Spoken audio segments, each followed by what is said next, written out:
Estamos aquí en programa Sagrada Familia, donde hablamos de cómo vivir en la familia de Dios y cómo vivir mejor como familia entre nosotros. Seguimos con el tema del enojo y cómo manejar el enojo y es una realidad que todos vivimos y hoy vamos a hablar un poquito sobre uno de los gatillos o una de las razones por qué a veces nuestro enojo se crece y quizás podríamos ser agresivo.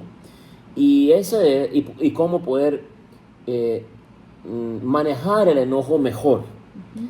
Y uno de los gatillos, una de las cosas que nos impulsa hacia quizás a veces ser agresivo, es la diferencia de opinión.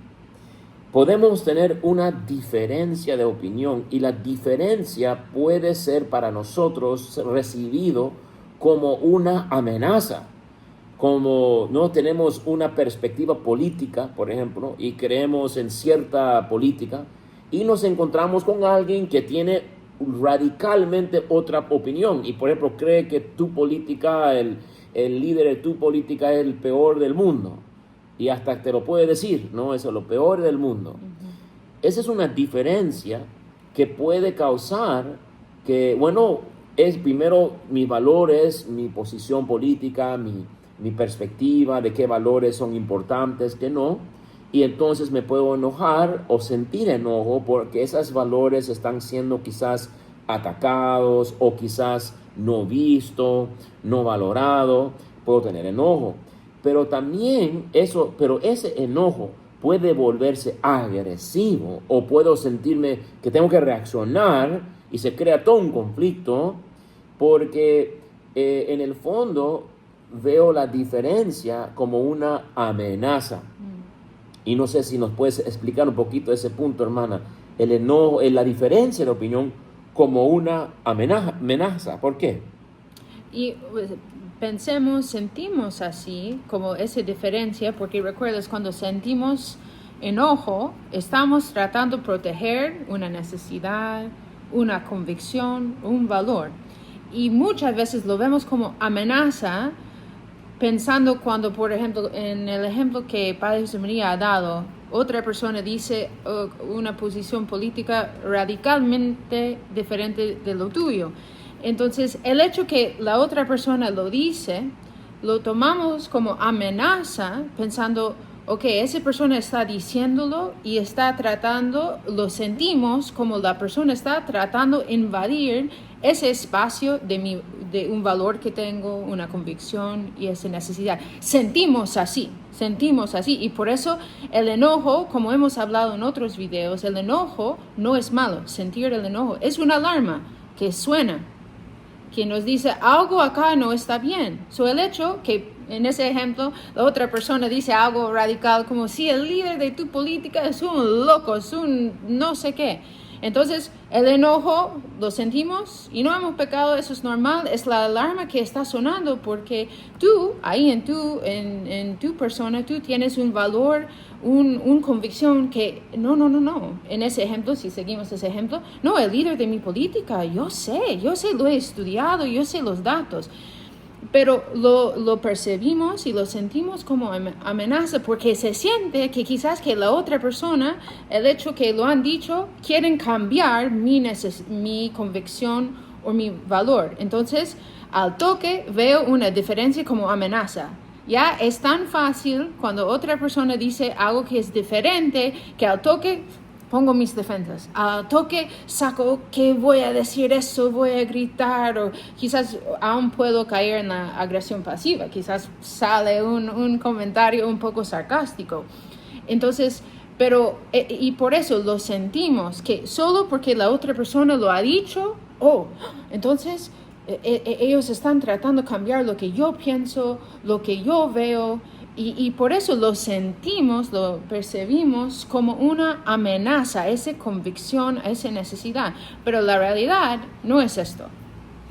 Sí, y lo que pasa es que cuando escuchamos eso, la diferencia, y todo eso está pasando interiormente, quizás no estoy consciente de que yo siento invadido o como que la persona quiere entrar en mi interior, como sobrepasándose límites de mi corazón, y yo inconscientemente o conscientemente siento eso, puedo yo reaccionar agresivamente porque ahora yo quiero controlar a la otra persona. Yo quiero controlar que esa persona tenga mi perspectiva, que tenga mi posición. Y entonces esa amenaza que yo he sentido inconsciente o conscientemente, ahora lo estoy revirtiendo y ahora estoy queriendo entrar en la otra persona, en su espacio, Sí. para poder cambiarle a él o ella que pueda tener mi posición. Y eso es de alguna manera también yo como que no encuentro mi valor si la otra persona no piensa como yo, no siente como yo y no ve como yo. Y al fondo es eso. Al fondo es eso de que mi valor de alguna manera está dependiente de otra persona y de otra perspectiva. Y entonces el antídoto a estas cosas es regresar a lo que dijo la hermana, saber que, oye, yo sí tengo mis límites, mis valores y yo interiores, y porque esta persona piensa y siente lo que dice, aunque lo diga así agresivamente, o lo diga impulsivamente, o lo diga fuertemente, tú no tienes que cambiar tu perspectiva, tu convicción, tus valores. Su posición no es amenaza a tu posición, no es amenaza a ti, porque tus valores son tuyos. Y interiormente eso se llama como una pensamiento contemplativo, una interioridad. En tu interior puedes decirte a ti mismo incluso, puedes decirte, ¿sabe qué? José María, esa posición es de ellos, pero no quita que tu posición es diferente, distinto. Eso no cambia eso. Tú y ellos tienen otros valores, otra perspectiva, quizás otros fuentes de datos que tú. Yo tengo otros fuentes de datos. Yo tengo otra opinión y su opinión no tiene que cambiar la mía necesariamente. Hay una autonomía. Yo tengo mi corazón, mis valores, y tengo a Jesús que me ayuda a proteger esos valores y esas perspectivas. Él es la puerta, dice la palabra de Dios, ¿verdad? Que protege mis valores, mi interioridad. Estoy con Jesús, yo creo en Jesús, Él está conmigo, y esos valores son valiosos a pesar de que esta persona no lo ve. Entonces yo tengo que de alguna manera descubrir mi valor de yo mismo. Yo tengo valor, aunque esta persona piensa diferente que mí, y mis pensamientos, mis perspectivas también tienen valor y son valiosos a pesar de que esta persona. Entonces es interesante, no tengo que destruir al otro para poder yo sentirme valorado. Y eso es lo que pasa cuando yo no siento valorado o no valoro mis propias, o siento esa opinión como una amenaza. Mi reacción puede ser destruir a la otra persona, y de esa manera yo me quedo como que mis valores sí valen, pero el problema está que eso depende en la otra persona y si te va a entender o no. Y si no te entiende, peor te va a hacer tu enojo, peor va a salir, va a aumentar y aumentar y aumentar el enojo, porque quizás la persona no va a decir, pues tiene razón. No, al contrario, a veces cuando uno se pone así, el otro pone así también, ¿verdad? Y entonces en vez de mejorar las cosas, van escalando y van haciéndose una bomba atómica. Entonces todo comienza con ese pequeño valorar a ti mismo, interiormente tus perspectivas, y que saber, yo tengo un límite aquí, que esta persona no tiene que estar, no tiene que invadir. Yo puedo protegerlo interiormente y puedo decir, estos son valores buenos, yo soy bueno, y por tener esta perspectiva no soy malo, a pesar de lo que diga la otra persona. Y de esa manera puedo yo ahora reaccionar, no de manera controlante, sino puedo yo ahora entrar en un diálogo y decir, mi perspectiva es diferente, yo tengo otra opinión, otra fuente ¿no? Yo tampoco quiero no es necesario que tú tienes que cambiar lo que yo tengo. Me encantaría que pienses como yo, pero yo no te puedo obligar. Yo no puedo entrar en ese espacio interior que es tuyo, Yo solo te puedo presentar mi perspectiva. Entonces estamos diciendo, ojo, una diferencia, y estamos hablando aún en casos quizás que la otra persona dice algo objetivamente incorrecto. Pues eso aplica en cualquier situación, porque es importante, nadie va a tener un diálogo verdadero si están enojados, si están empujados por el enojo, están expresándose y no pensando, no usando todas esas herramientas que estamos hablando. Entonces es importante saber, aunque quizás, porque no estamos diciendo, ya, no hay una verdad. Claro, hay verdades, pero es importante para poner en práctica lo que dice la palabra de Dios. Enójanse, pero no pecan. Enójanse, pero no pecan. Efesios 4:26. Ahí está. Bueno, entonces es importante sentir mi enojo, pero ahí pedir la gracia del Espíritu Santo, aprender que una diferencia no es una amenaza a mi convicción, a mi valor, para poder tener un diálogo de verdad. Y también lo que estamos diciendo, cuando no hago esto, cuando no valoro lo que estamos diciendo, cuando no valoro y cuando no saco ese chip que dice, una amenaza, una diferencia es una amenaza, tengo que cambiar a esa persona.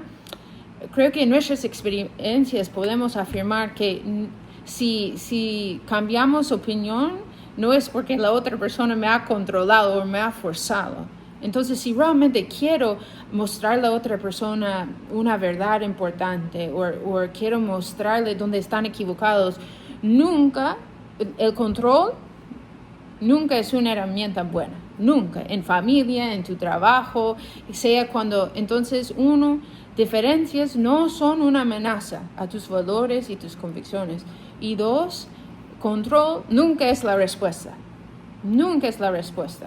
Especialmente si quieres tener un diálogo verdadero y usando agresión pasivo, suprimiendo tu enojo, nunca, como hemos hablado en otros videos, nunca es la solución. Entonces, ahora es importante que salimos acá de ese video sabiendo que controlando, forzando a la otra persona, tampoco no me va a ayudar, no va a ayudarme a afirmar el valor o la convicción que tengo. Es importante. El primer paso es, como está diciendo el Padre, saber que la persona está diciendo algo nada más, pero ese valor y convicción queda en mí. Entonces no voy a responder con control, intentando a las fuerzas cambiar la opinión de la otra persona. Y cuando tomo ese momento de pausa, cuando y yo soy capaz de tomar la pausa, que en vez de reaccionar en el momento, puedo yo tomar un momento interior. Yo puedo, cuando supero ese sentimiento, digamos, de ser amenazado, de sentirme amenazado, y puedo decirme, no es una amenaza, tus valores son buenos, tú eres bueno, tus valores son importantes, lo has estudiado, o alguien te lo dijo que confías. Eso te permite tomar una pausa antes de responder. Y como hemos dicho en videos anteriores, que te da un momento para identificar esos valores que están siendo quizás cuestionados o quizás tocados en esta conversación. Y puede pasar 2 cosas. 1, puedes descubrir que la otra persona y su diferencia y sus opiniones que son diferentes es complementario a lo que tú sientes y ves. Pues y si tienes esa pausa, como dice la hermana, puedes escuchar de verdad bien para poder entonces ver si es complementario y quizás algo puede influenciarte de manera positiva. Nosotros sí deberíamos estar abiertos a ser influenciados por la verdad. Y quizás la persona tiene una opinión diferente, pero quizás tiene razón. Y si yo no le doy ese espacio, y si no calmo mi corazón a dar valor a mis propios valores y corazón, y si no tomo ese paso de escuchar bien, no descubro que quizás hay algo muy bueno en lo que la otra persona está diciendo. Eso puede pasar, 1. Segundo, cosa que puede pasar es, yo también puedo afilar mis propias respuestas, mis propias convicciones. El padre Luis Toro, por ejemplo, está tan bien dialoga con los protestantes, porque ya tiene como 21 años dialogando con ellos. Y de esa manera escucha sus argumentos y como los escucha bien, sabe cómo responder a sus preguntas, a sus diferencias, y él ha ido afilando su respuesta según lo que ellos están diciendo. Y entonces es como yo puedo descubrir, por ejemplo, una persona me puede hablar del aborto y decir que para ellos el aborto es positivo, que es un derecho de la mujer, tiene su cuerpo y ella puede decidir lo que quiere. Y yo puedo escuchar bien su opinión, y en este caso no es para que yo cambie de pensar que el aborto es bueno. Obviamente es una homicida, tristemente, es matar a un niño. Y rezamos para los mamás que han abortado con mucho amor y cariño, para que puedan recibir la misericordia de Dios. Rezamos para los niños que han sido abortados, para que puedan ir al cielo. Y rezamos, hay mucha misericordia que Dios tiene, pero la verdad es que es matar a un ser humano, ¿verdad? Y entonces no voy a cambiar y no debemos de cambiar esa opinión. Pero sí, quizás al escuchar la perspectiva de la otra persona, puedo ver por dónde hay una falla en ese argumento y por dónde yo afilo mi respuesta, ¿verdad? A responder a esa pregunta con amor, con convicción, pero con suavidad, con firmeza, pero con misericordia, ¿verdad? Y puedo responder sin sentirme amenazado y sin tener que invadir el corazón del otro. Yo solo estoy proponiendo, por ejemplo, en ese caso de que una mujer tiene su cuerpo y ella tiene derechos sobre su cuerpo, bueno, es como decir, uno ya va pensando cómo responder a eso. Por ejemplo, el ADN del bebé dentro de ella es otro, no es su ADN, es otro ADN. Entonces, efectivamente, no es su cuerpo adentro, es otro cuerpo, otro ser humano con una ADN totalmente diferente, ¿verdad? Entonces, es un ser vivo que no es ella. Entonces, no es su cuerpo, es el cuerpo del bebé dentro de ella, otro ser humano. También puedo ir pensando en Lejeune, Dr. Lejeune, que es el padre de genética, que él dijo que la vida del ser humano comienza en la concepción. Y esos datos salen porque una escuchaba muy bien al argumento del otro. Y entonces una afila sus propias convicciones, ¿verdad? Entonces, una de dos cosas puede pasar cuando yo sí escucho bien. Puedo dejarme influenciar para bien y eso es complementario a mí. Y dos, puedo ir afilando mis propias convicciones de manera clara porque estoy escuchando muy bien y entendiendo el corazón del otro. Y bueno, que Dios le bendiga y ahí seguimos avanzando en este tema de enojo y cómo manejar el enojo. Muchas bendiciones.